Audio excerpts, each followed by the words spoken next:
Wednesday?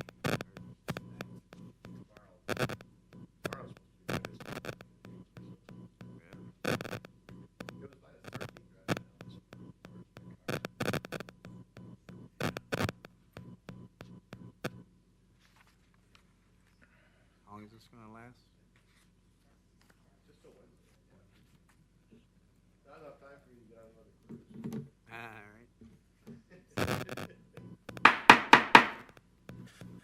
Good evening. I'd like to welcome everyone to the East Dubuque City Council meeting. It is Monday, January 20th.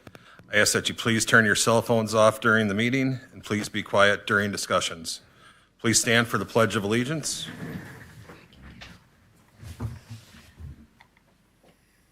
Pledge allegiance to the flag of the United States of America and to the republic for which it stands, one nation, under God, indivisible, with liberty and justice for all.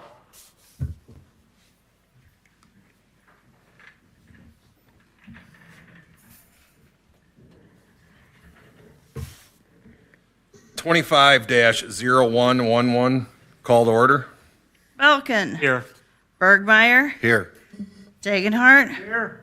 Mayor Digman. Here. Fleur. Here. Meyer. Roby. Here. Attorney Hess. Here. 25-0112 staff reports. City manager report. Thank you, Mayor. We are fully moving ahead with the East Dubuque Development Summit. We've talked about if there's anybody that anybody thinks should be added to the list in terms of developers, people with land that would want to develop, investors, bankers, realtors, anybody involved in the process of developing either housing or commercial or industrial property. Let Pam or myself know, and we will add them to the list of invitees for the February 17th, so 19th, February 19th event. The 3rd Street ditch had another hole open up in it, and it's undermining the sidewalk, and so we will deal with that individually to keep it from undermining the road and the sidewalk further, but I just bring it up to point out that we do have an issue there that we need to move ahead with. We have WHKS working on a plan for the ditch, but between that and the culverts over underneath the bridge, we've got a lot of work to do regarding the levee and the ditches and the stormwater.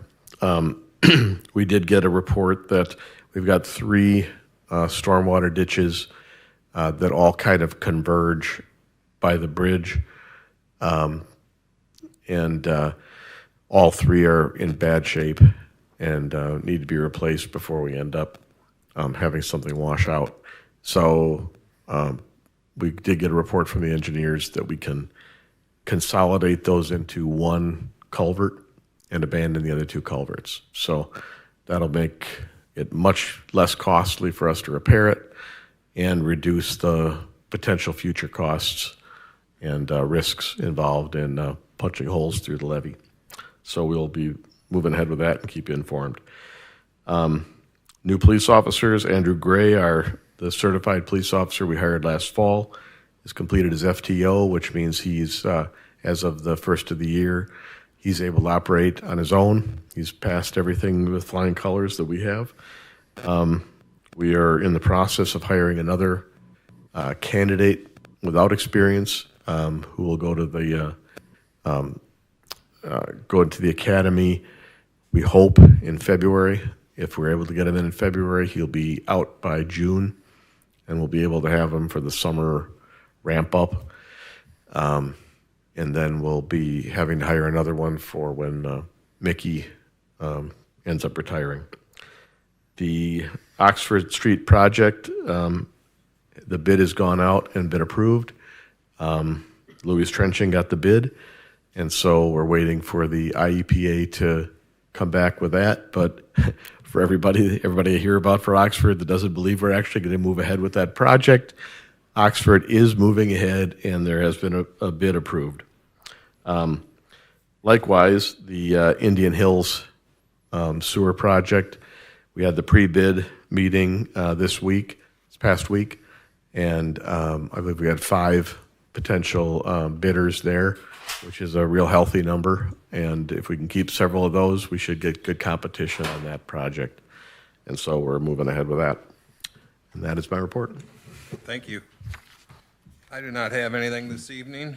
Alderperson report, Belkin. I have nothing tonight, Mr. Mayor. Thank you. Bergmeyer. Nothing to report, Mr. Mayor. Degenhart. Thank you. Fluer. Nothing. Thank you. Roby. Nothing. Thank you. City Attorney Hess. Nothing to report tonight.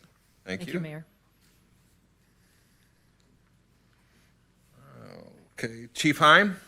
The only thing is the banquet is February 8th. The invite came down, so RSVP by the 1st. All right. Thank you.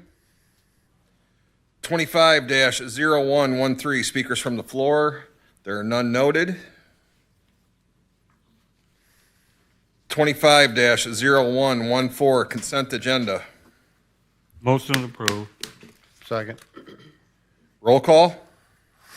Belkin. Aye. Bergmeyer. Aye. Dagenhart. Fleur. Aye. Meyer. Roby. Aye. New business, 25-0115, discussion and possible action to approve an intergovernmental agreement with the Board of Education of East Dubuque Unit School District Number 119 in the city of East Dubuque. So, Mayor, is there somebody from the school district that wants to come up? Otherwise, so what we're doing here is the school district would be seeking a FEMA grant to help fund basically a hardened area that could hold up against storms to meet federal requirements. And they aren't able to apply themselves for the dollars, so the city would be applying as a pass-through entity. And we've got an agreement before you tonight that all the liability and responsibility rests with the school district. We would be the entity that would be making the application, but the school district is the one who would be receiving the benefit and taking on the work. So, if you gentlemen want to. Sure. My name's Kevin Epperly with FEH Design.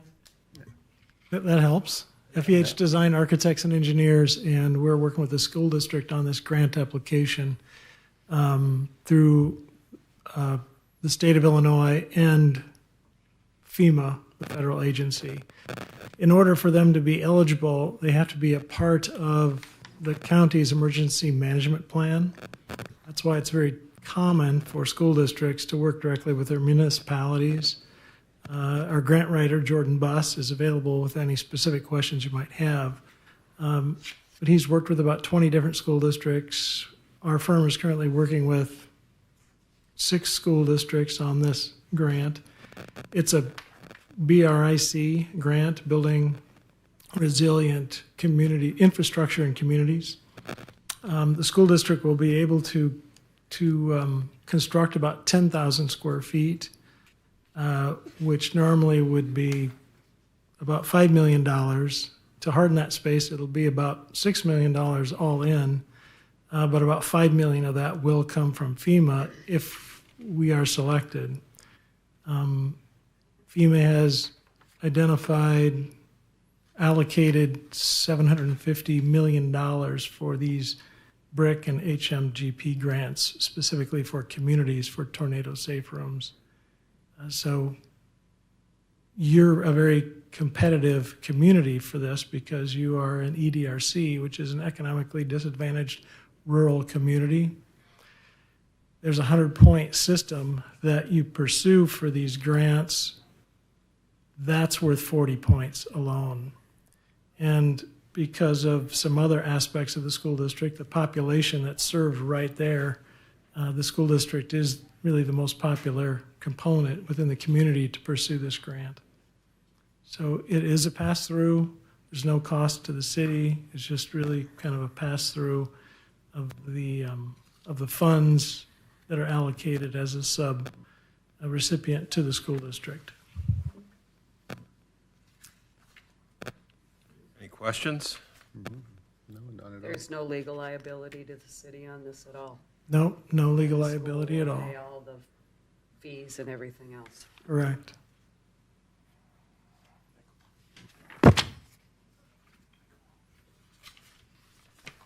Yep, I'd paragraph make a 7. motion to approve it. Oh, I'm sorry, go ahead. No, that's okay. I was just going to say, Jean, that under paragraph 7, the school district is required to release us from all liability and hold us harmless and indemnify us from any actions that arise out of this. Okay, I didn't see that. Thank you, Sue. It's there. All right, so we have a motion. I'll second. Second, roll call. Bergmeyer, Aye. Dagenhart. Fleur, Aye. Roby, Aye. Belkin. Aye. Thanks, guys. Okay, thank you. Thank you. Thanks, gentlemen.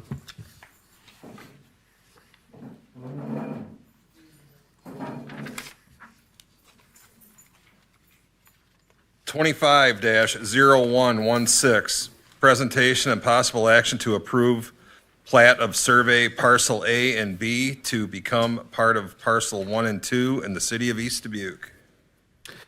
So this, we were approached by the surveyor of these lots to express that we don't have, basically, we don't have an issue with the changing of these parcels. He would have to go through the county to be able to do the change. But if you look at the map before you, the northernmost piece there, parcel A, is 690 Clinton. And that, the piece that's to the top and the piece that's to the right on the page, parcel A and parcel B, are both owned by the same owner who lives at 690, at parcel A. Below it, in the corner surrounded by Clinton Street and those two pieces, is 664 Clinton Street.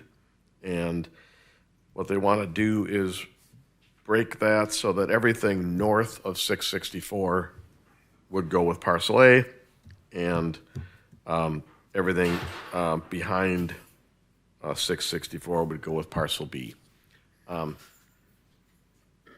I don't think it's necessary that we would be on this necessarily, but we've been asked to express our opinion, I guess, as a courtesy, and this will go to the county then following up. I don't see any issue with it. So the owner of 664 wants to own that back lot, and so it will have access to the road through his property.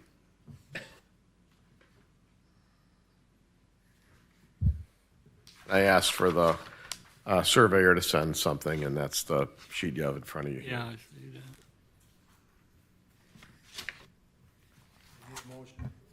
Yeah, any questions or just further discussion? No. If not, we need a motion.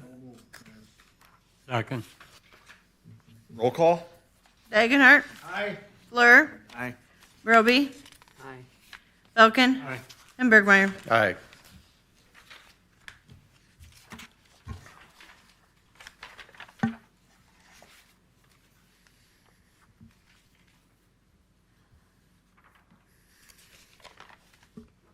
Twenty-five 0117, discussion of East Dubuque Development Summit on February 19th, 2025, from 11 a.m. to 1 p.m. in the city of East Dubuque. So we'll be doing the summit at Lacoma. As we talked about before, the idea is to present any interested property owners' property as with development potential, particularly those that are in the TIF districts, but also those that are in the city or adjacent to the city that could be annexed in. And the idea is to put folks in the same room. This is an experiment.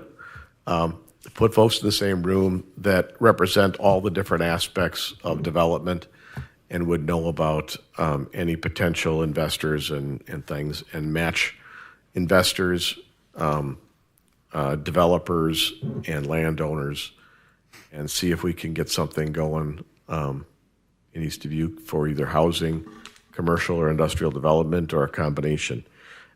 We've got a lot of properties that people want to develop, and sometimes they just need a little bit of a nudge.